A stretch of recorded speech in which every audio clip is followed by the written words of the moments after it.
Got it.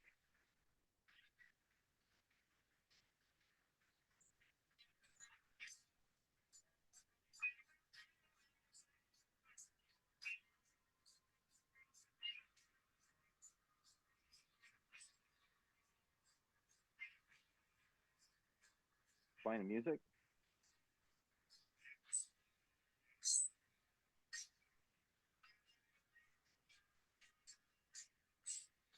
So 1, 2, 3. Let's start, guys. Let's start it up. All righty. So it's our first podcast, Trevor. What's up? What's up? So we are beginning of the beginning. So it's podcast number 1, episode 1. We're going to start off with, I guess, some introductions, right? So I'm Kevin, married, 46 years old. I'm a bicentennial baby. For you people out there that don't know what that means, that's born in 1976. Veteran of the United States Army. And we wanted to start this podcast. I wanted to do this podcast with my friend Trevor because we talk all the time. We live and breathe sports. We know that our opinions matter to basically nobody but our own, I guess it's fair to say. Preach. We are going to talk about everything and anything. Wherever this journey takes us, I can't wait. So, with no further ado, my co-host Trevor is going to introduce himself. My name's Trevor. I was born in 71, so I'm not a centennial baby. I'm not special or gifted. Okay, I'm married, got kids. I'm an Air Force veteran.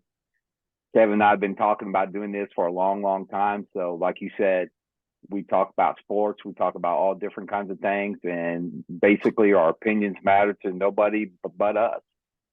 And that's basically what we wanted to do, just to do this and just get out there and speak and speak our minds on different stuff that some things matter, some things don't matter.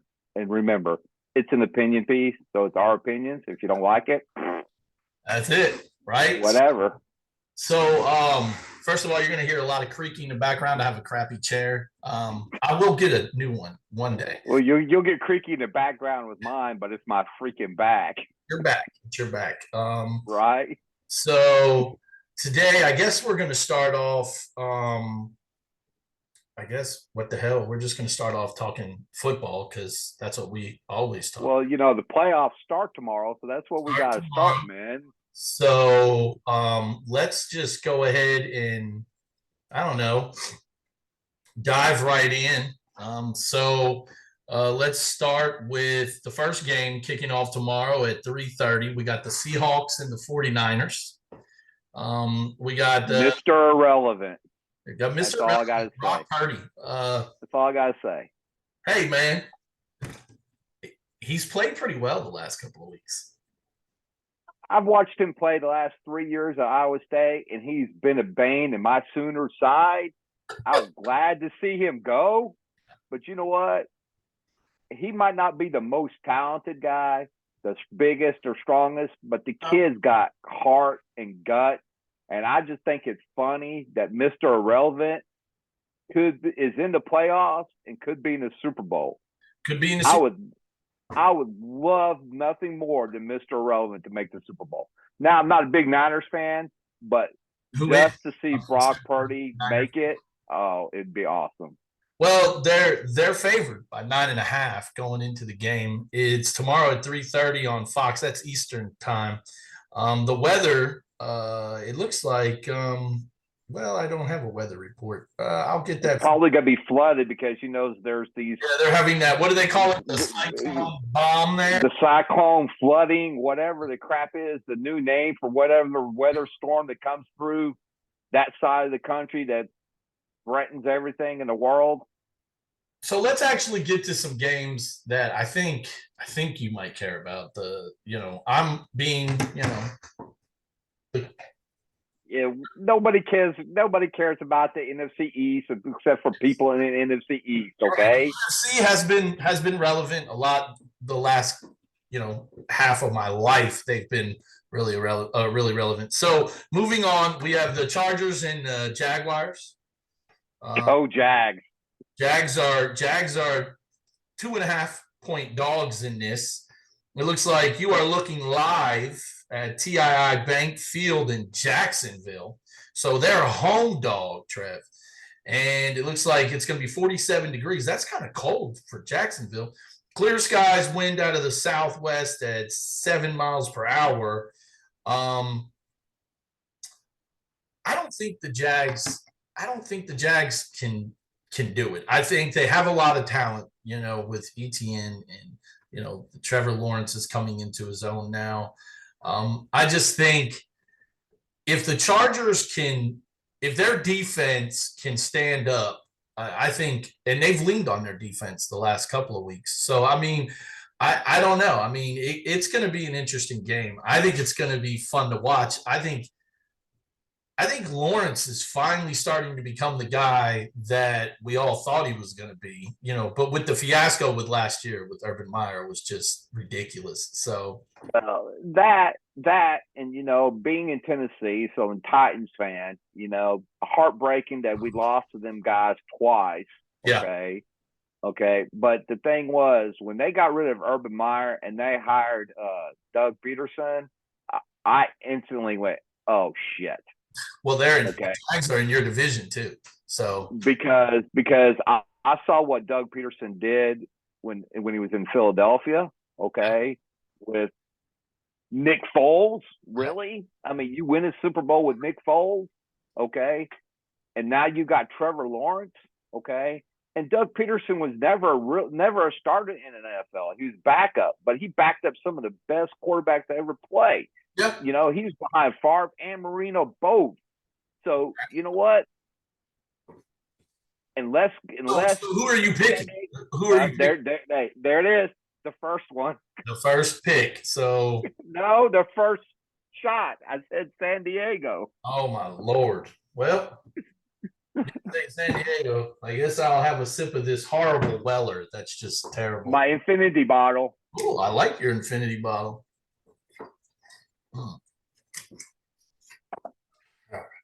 Love some Weller. If you've never to our audience, the thing is with him, Trevor Lawrence is a good quarterback. Okay, last year he was a rookie. He had Urban Meyer. Urban Meyer is probably one of the most overrated coaches that ever coached football. He coached great players, but he's not a great coach. Not at all. I totally agree. And so Peterson with that. And them, and they got some good weapons coming in, so it could be close. If it's close in the fourth quarter, I'm giving it to Trevor Lawrence. Okay, I think it would be funny to see Jacksonville and Philadelphia in the Super Bowl and then watch Jacksonville beat Philadelphia. Yeah, so that would be cool. But I don't know if neither one of them has what it takes to make it. Yeah. It's still, I think it's Buffalo and Kansas City. Was my screen just messed up? It did, but then got better. Thank God. That's weird. Okay, because I figured it was some kind of atmospheric storm that's going on up there and where you live. So technological glitch there, Hoss. Yeah, whatever. That storm that's blowing from the West Coast. We're having all these crazy named storms coming through. Yeah, and those are our 2 Saturday games. I think the funnest game of the weekend is going to be this next game on Sunday at 12 o'clock. You are looking live, right, at Highmark Stadium in Orchard Park. So you're looking at 29 degrees, cloudy. Wind is projected at 2 miles per hour from the southwest, and you've got Miami coming to town against Buffalo. So not even Miami shouldn't even get off the plane. The biggest favorite of the weekend at minus 13.5. That line is actually shifted. I think the other day it was something lower than that. It wasn't 13.5. But that's a huge number for Miami to overcome. You're right. Miami really shouldn't get off the plane. Okay, in all intents and purposes, they should just stay on the plane. Okay, really. It's what'd you say? How cold you say it was? 29 degrees. 29 degrees. And this whole Damar, I hope I say the name right, Damar Hamlin has put a spark into that locker room, that unity. Those guys, they're just out to just win it for him. And that emotion. I'm telling you, the stars are lining up for them because guess what? Nobody has to go through. If they make it to the AFC Championship game, they ain't got to go to Kansas City. And Kansas City, they've won every game under Mahomes. Every playoff game Mahomes has been there, he's won. But he's never left, too. That's the other thing with Mahomes. He's never left. He's never lost a home playoff game. Yeah, but that's because I don't think he's played a road playoff game. I think he's been the number 1 seed every year. Yeah, well, hold on. No, they lost last year because didn't they? Yeah, they lost to Cincinnati. Wasn't that at home? That was. Okay, I guess they have lost the home playoff game. Just shows you that we absolutely know nothing either. The next we'll say crap all the time like that, and we won't even. We'll get it in comments. Hey, you're wrong. Oh well. Okay. I can't walk on water or turn water to wine, so you know what? We all make mistakes. That's right. So the next game is after the Miami game. That's the New York and Minnesota game. You are looking live at US Bank Stadium in Minnesota. That's indoors. No weather going to affect this game. The question that I have in this game, this is the one, first of all, just to let you know, New York is I'm going to laugh Kirk Cousins goes to the Super Bowl. That's going to be the question because Minnesota is favored by 3 at home. Here's the question. In this game, I think it's the battle of the quarterbacks, right? It's Daniel Jones and Kirk Cousins. What I would call consistently average quarterbacks, right? Just 2 run-of-the-mill average guys that, they can win you a couple and they can lose you a couple, right? Daniel Jones is a top 10 rated quarterback this year in the NFL. Yeah. Do I believe it? I mean, statistics lie all the time. So, I don't necessarily. You're right. But look at the last 4 years.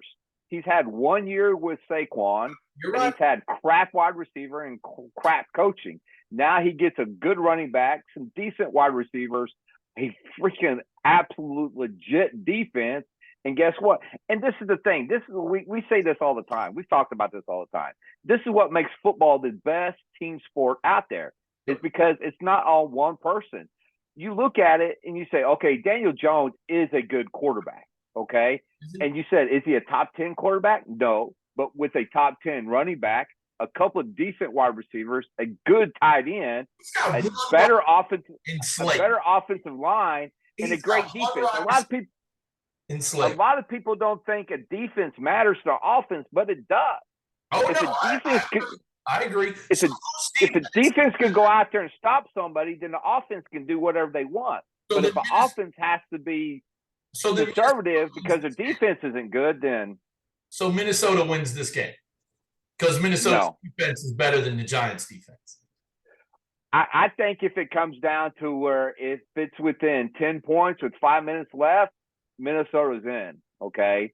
I think it comes down to the running backs. I think it's going to come down to Dalvin Cook and Saquon Barkley. And Saquon. The Giants are going to do whatever they can to shut down Jefferson. But the thing is, if they shut down Jefferson, they've got Adam Thielen can come back, and they've got Hawkinson. Yeah. The tight end out of the guys catching the ball, I think Hawkinson is going to make the bigger impact than Jefferson. I didn't realize he came from Detroit, right? I just did not realize that Detroit had let him go. They traded him during the season. He's been an offensive juggernaut for Minnesota since he got there. I mean, the guy is just amazing. And the next, we'll get to our picks in a minute once we go through all of them. And then, whatever happens this weekend, we can always come back and see how wrong we are. Which usually is the case. Which is the case all the time. So the next game, which I don't even think Baltimore stands. It's the Sunday night game. It's 7:15. It's Ravens at Cincy. It's you are looking live at Paycor Stadium, Cincinnati. It's 34 degrees. It's overcast. I don't think the weather really matters to either of these teams. But you got Cincinnati at -9. Cincinnati's defense's offense is just rolling right now. Lamar Jackson is not playing. I mean, he's just not. I heard what's his name?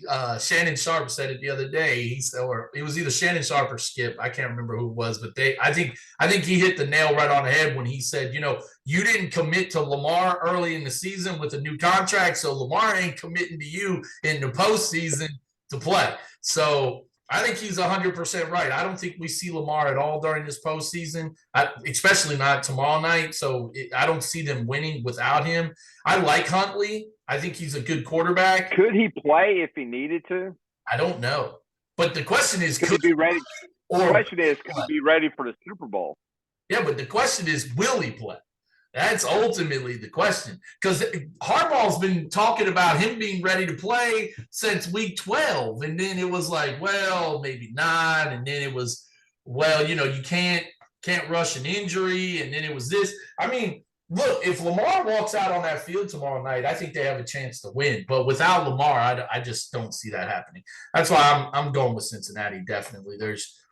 Plus, I think Burrow's coming to his own. You know what's insane is, like, when you think about the NFL as a whole, and we think about how lucky we were when me and you were coming up, and we got to see Marino and Elway and Montana, and I put Kozar in that list and Jeff George in that list, and I'm trying to think Randall Cunningham and goes back to our opinions not mattering. Yeah, and Warren Moon. I mean, you think about the how blessed we were with the amount of quarterbacks that we had in the NFL that time. And I just feel like over the last 25 years, it's either been Peyton, Drew, or Brady and Rivers. And that's all we ever had. But now you look at the NFL, man. I mean, you've got Herbert, you've got Big Game Burrow, you've got Mahomes, you got Allen, you've got Trevor Lawrence is coming on. You've got. I put Daniel Jones in that. You got Dak, whatever. Whatever. Really, you brought up old school. You brought up Jeff George, and you're not gonna throw. I'll put Allen Jones in there. Jones is way better now than George ever thought about being. But whatever. But I just think that, this generation is really lucky with the amount of quarterbacks that we have. But like we always say, and this might be a discussion for another time or whatever, but, these quarterbacks today, I think you could pluck any of those quarterbacks from back then and put them on today's field, and they would just light it the hell up because their arms. They could take punishment. Those guys could get hit over and over again. I mean, think about how much Joe Montana could scramble in this league. I mean, even though he wasn't, think about John Elway. Think about how well he could have adjusted to this league that we're in now. Oh, Dan Marino will pass for 500 yards every game he's played in the league now. Every game. I mean, these guys today, and that's just our own opinion, but anyways, well, I guess we'll come back to that. The final game. We don't give a shit about the final game. No, we don't give a flying shit, but we got to cover it. So it's the Cowboys in Tampa. You are looking live at Raymond James Stadium in Tampa. It's going to be pretty there. It's going to be 60 degrees, clear skies, wind coming out of the. It's not going to be too pretty because one of those assholes have to win. Well, they got Cowboys going in as a 2.5-point favorite, and I took it. I got a $20 bet on the line that I went with Tampa. That Tampa's going to cover because I believe that the league's going to do what it needs to do to get its golden boy at least somewhere into the conversation. And, Dallas, they're just out there for entertainment value. It's going to be Brock Purdy, Mr. Irrelevant, beating the immortal Tom Brady GOAT. But I think if Tom Brady makes it to the NFC Championship game, he's in the Super Bowl.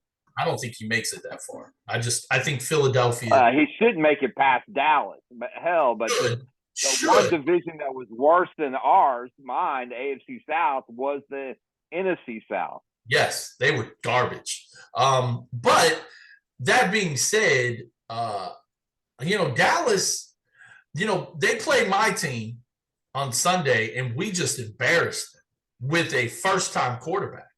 And so the question is, what team's going to show up this week with Tampa? And Tampa's defense has been basically trash, but they had a couple of good games. So it is what it is. So we don't really care, but we got to make our picks. So let's start with our picks. You first. Seahawks or 49ers? Niners. All right. Chargers, Jags. Well, hold on. I'm going to say 49ers as well. Chargers, Jags. Are you writing this down? No, I have a video that we're rolling on that I'll be able to watch and see again. So. All right. Well, cue the minute so you don't have to watch our ugly mugs all the way through again. All right. So who did you say? The 49ers? Yes. I said Niners. All right. Chargers, Jags. I got to go with the head, so I have to say Chargers. I'm going with Chargers as well. Dolphins, Bills. Oh, Bills. I'm going with the upset of the year. I think Tyreek Hill and Jalen Waddle come out and throttle Buffalo. Not with Tua throwing a rock. We'll see what happens. I'm going Dolphins, and you're going Bills. I'm probably going to be wrong. More than likely, I'm wrong. Giants, Vikings. Let me guess. You're going Giants? Come on, man. As much as I want to go with the Giants, I know Minnesota's going to. Again, with my brain or my heart says the freaking Vikings. My heart says Giants. But my brain, I'm going to have to go with the Vikings because they've just been scrappy all year long, and they've come from behind like every game they've won, right? And they're probably the worst 14-3 or 13-4 team, 4 losses. I mean, they should probably have at least 5 more losses, but they're scrappy, and when you're scrappy, that makes it better for the playoffs. So I have to go with Minnesota. Okay. I'm going to probably go with Minnesota as well. Bengals, Ravens. Oh, my screen is jacked up again. Don't you love technology? Yeah. I don't know what's going on. Hopefully it'll come back. Oh, well, that's probably now why. Okay, so I have to upgrade because our time's getting ready to run out. So I'm going to have to upgrade our Zoom meeting. Thank God I'm back to normal. I promise you I'm not. It says 10 minutes left. Yeah, so we'll keep going. Because Lord knows we don't want to try this start all over again. How long did it take me to get into this thing?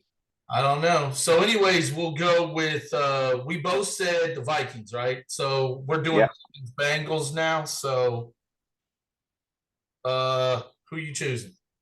Bengals. I'm going Bengals as well. And the game we could give a shit less about, the Cowboys Bucks. Who are we going with? The referees in the NFL. I love it. I love your confidence in the league conspiracy that exists. No, it's not that. It's just I can't say either one of those teams because I can't stand that guy in Tampa Bay and I can't stand that other team. So we'll go with the league and refs for both of us, which we all know what that basically means. See, I was telling my friend who's a diehard Boys fan, I was telling him that I know exactly what's going to happen. Brady and the Bucks are going to be they'll be down by 2, or it'll be a 1 or 2 point game. Something weird will happen. And then it'll be fourth quarter. There'll be like 3:18 left. Tom will have the ball at like the 20-yard line going towards their end zone. He'll come out on the field, and like the golden boy that he is, he's going to get it all the way down to like their 25-yard line. And then they're going to instead of stopping the clock, they're going to try to score a touchdown. Brady's going to drop back, and I can see it now. Number 11, Micah Parsons, just destroying Tom Brady and then causing a fumble. And then Dallas recovers, only to have the laundry on the field. Oh, that was roughing the passer on Micah Parsons. We're going to put him 15 yards closer. They're going to bring out the field goal team, and bam, game over. Cowboy fans are losing their minds. And everybody knows that that's exactly what was going to happen. That's what I see happening. I could be completely wrong. I don't really care, but that's what I think is going to happen. I'll go with you, so I don't have to say I didn't pick either one. I just agreed with you. Just agree with me. All right. Well, let me one of the few times. So that's, well, Trevor, that's pretty much our first podcast. I guess we can just keep going until it runs out, whatever. So where do we go from here? We talked about football. What's the next conversation? We have a ton of stuff. How about that ass whipping that happened on Monday? Which one? TCU and Georgia. Oh, completely forgot about that. That's because it was an ass whooping. I turned the game off halfway through the third quarter and was like, this. It just goes to show that. I watched the first possession of the second quarter and then started watching something else. The SEC. Oh, my computer's doing it again. I guess my computer does not like me at all. Oh, well, I'll just be frozen in time. This is why the SEC is the most dominant team in the NFL. Absolutely the most dominant team. College, whatever. My brain is still tired. It was a long day. The SEC is just unbeatable, man. I mean, you cannot beat. You cannot. No, because I know you're Oklahoma, Big 12, and you're coming. You're going to get your shot in the SEC. It's going to happen. But just nobody, there's no other conference out there that, number one, cannibalizes each other the way the SEC does through the season. Really? Nobody. Okay, name another conference that cannibalizes themselves more than the SEC. Whatever. You don't hurt yourselves more than anybody else. To make it through the SEC undefeated like Georgia has. Okay, but this is the argument I've been having with a lot of SEC teams. I'm not disputing the fact that the SEC is the most dominant football conference year in and year out. I'm not disputing that fact.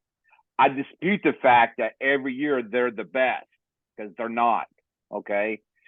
Even with Oklahoma losing we won the first three, lost the next three. And I'm not saying Oklahoma was a contender this year. And then we lose the next three, when we were sitting there we were at 6-5, I think. We still had a shot to win the conference, okay? After week 7, the only people that had a shot to win the conference was Georgia, LSU, and Alabama. I agree. Okay? So I'm not saying that their conference, the SEC, is better than us. But talking about attrition and beating each other up is, yeah, we had people that legitimately had a shot to win the conference going into the final, with 3 weeks left, you still had people competing. With 3 weeks left in the SEC, you didn't. But again, and I'll get you, the disparity between number 1 and number 10 in the Big 12 is this, but the disparity between Georgia and Vanderbilt is a mile. Okay. Now you can't say South Carolina anymore because South Carolina is getting better too. Well, yeah, but the thing is, what I'm trying to say is, when you think about the last couple of national champions, right? Now, I'm not just talking the last couple of years. I'm saying, you go all the way back at least 12 years. I mean, you could go. I mean, granted, FSU has stepped up once or twice, and Ohio has stepped up. But let's be honest, the SEC is is the gold standard when it comes to football. It is. It is. I mean, the sad thing is Kirby Smart doesn't even have to leave his state to recruit, right? Because I mean, it's Georgia. You know, he doesn't even have to leave his state to recruit. Saban basically doesn't even have to leave his state to recruit. If you look at Alabama, well, go ahead. Where this is going to change, okay, and I'm not saying that it's going to change, and I'm not saying somebody's going to come up and knock the SEC off the pedestal, and I'm not saying the SEC is not going to win national titles every year, okay, because like you said, ever since, I mean, 2004, 2005, somewhere in there, the SEC has been the dominant conference the last 18 years, by far, okay, by far, because you could just sit there, look at the natties that they won, okay, you know, so I get that, okay, but where this is going to change, you got to think a lot of that BCS, okay, when you had the BCS, you only had 2 spots, and you know, you had the SEC school in there every other year, so it got to a point to where, okay, well, we're gonna put them out there, and well, here's the crazy. You know, the problem is at the beginning of the year is they put every freaking SEC team in the top 10. You got 9 teams from the SEC in the top 10, so when they start beating each other up, oh, they beat a number 3 team. Well, yeah, they beat a number 3 team week 2. Well, that number 3 team is week 25 because 4 other teams from the SEC beat them. Okay, so, you know, and so the polls are kind of flawed in that.